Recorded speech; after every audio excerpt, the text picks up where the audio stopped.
Hey everybody, Danny Greco here. I've got September 2019 Seattle real estate statistics on me, and let's jump right into it. So year over year in the single family Seattle housing market, we saw not really much of a change. We're pretty flat. About 750,000 is the current median single family priced home in Seattle.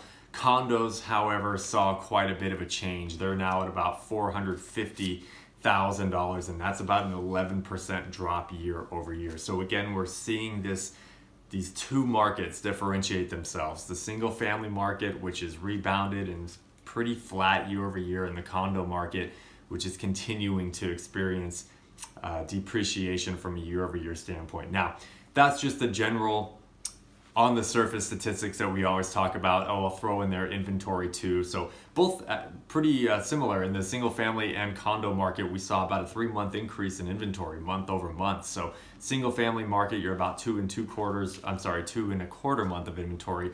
In the condo market, about 3.5 months. And that's quite a big jump from month over month. But the other statistic I was getting at, which I think is a little more important, was I wanted to dig a bit deeper in seeing what I could infer buyer activity to be like this time versus last year. And when I did that, granted there's not a big change. We're pretty flat year over year for the single family market in terms of value, but there's 4% less homes on the market in September of 2019 than there was the previous year.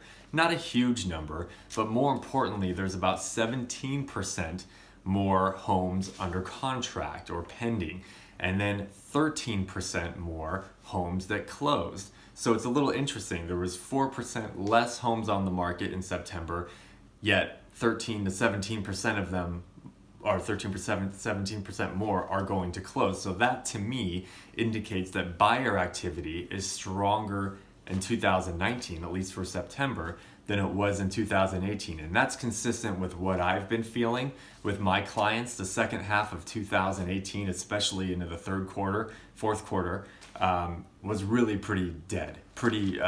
People were pretty disengaged. And I feel that's been different this year. It's not booming like it does the first third of the year, but it definitely feels different than it did last year. So it's interesting to see those statistics play out. So anyway, as always, like, click, and subscribe, and let me know if you've got anything you'd like me to talk about.